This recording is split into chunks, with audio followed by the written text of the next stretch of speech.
Hi! Welcome to this part of my review featuring Talengarde.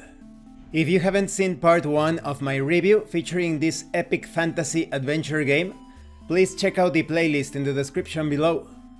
This time we are going to talk about how to win the game and the map, the board. Now, before that, I would like to talk about this channel's sponsor, Heroes and Hardships. This is a universal RPG system allowing you to play any sort of scenario, genre, campaign, theme. You can also create any sort of character imaginable. You have hundreds of tools to assist you with that. I'm going to put a few links in the description that will take you to the Kickstarter that should begin in about a month or so. You will also find links to the website, to the Tetsubo section of the website. Tetsubo is an upcoming setting for this RPG. It is inspired by Japan's Sengoku era. You will also find links to my reviews of the Quickstart guide and the Wallace campaign setting, based on the life and exploits of William Wallace. So please check it out. Now let's continue. Let's begin with the story of Talengarde. Somewhere near the edge of imagination lies a land where legends live and heroes are born.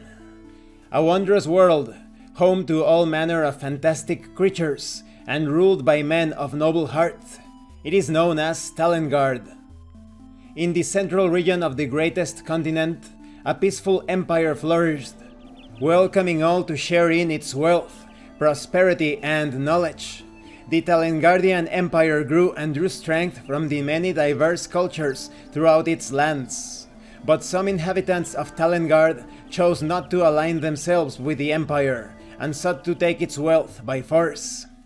These goblins and kobolds raided farms, plundered food stores, and massacred many of the good people of the empire, until Emperor Arceus ordered General Sargonar to repel these incursions in force.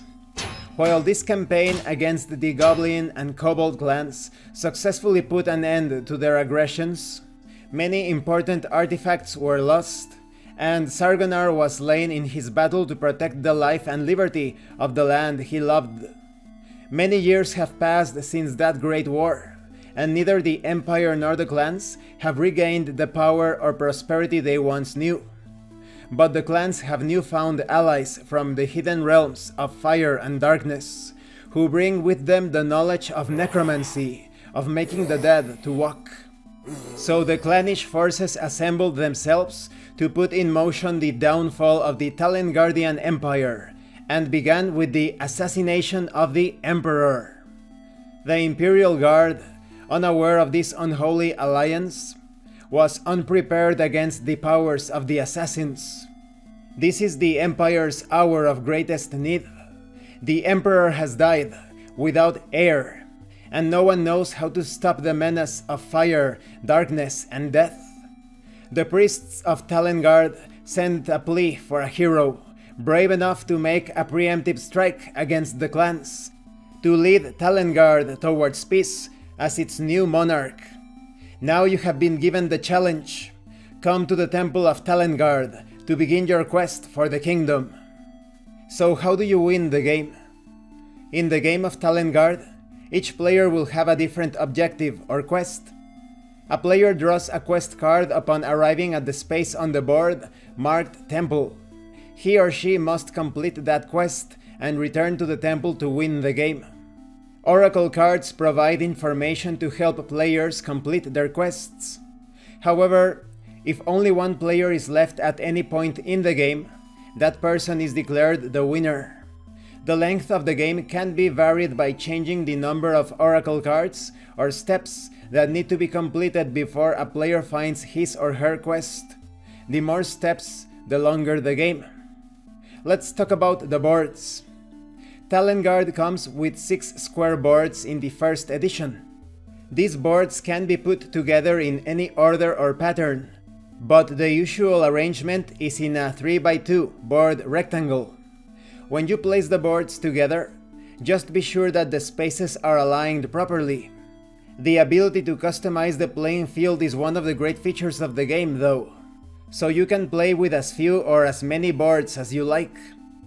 After the boards have been arranged, place the map building pieces.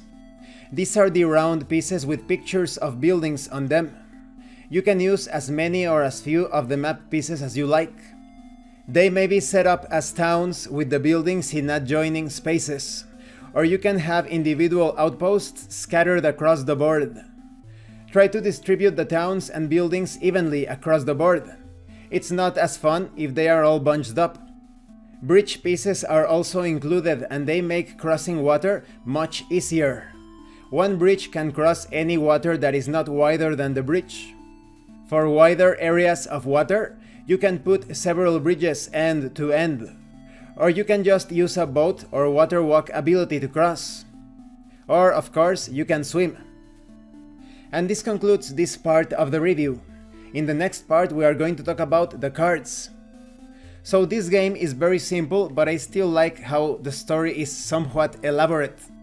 It is complex enough, considering the scope of the game.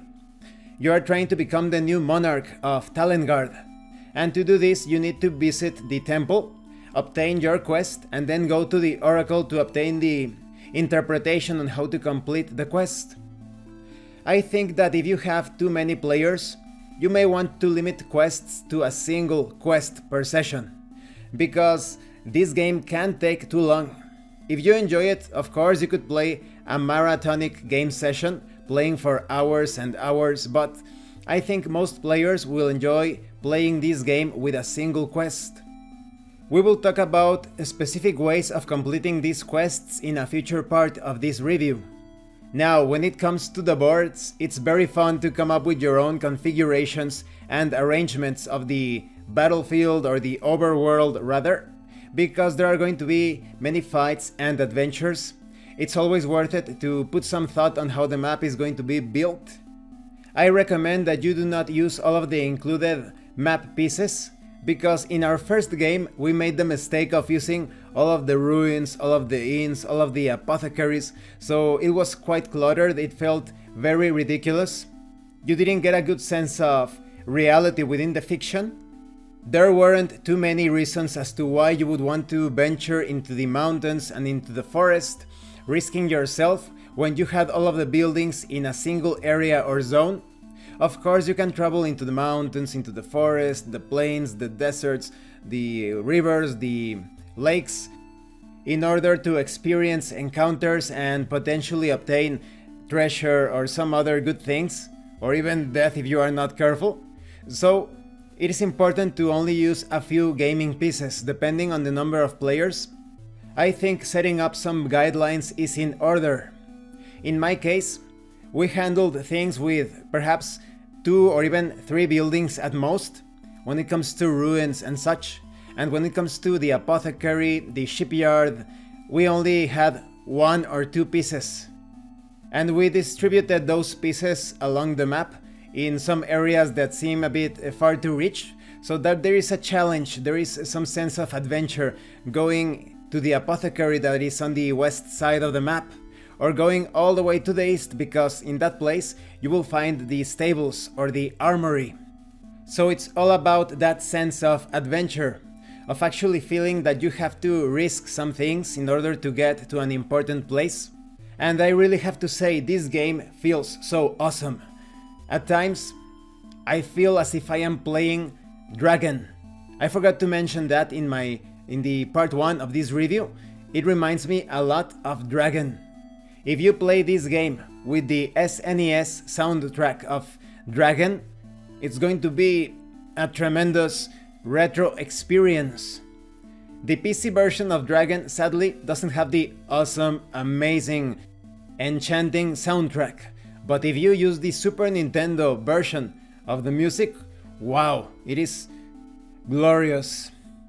Thank you for watching this part of the review, and thank you for your likes and your comments. If you have any questions or comments, please let me know. And thank you so much to those of you that are going the extra mile to support the channel. If anyone else wishes to further support the channel, you can send an Amazon gift card or a drive-thru RPG gift certificate. The information on how to do that will be in the description below. Once again, thank you, and see you later.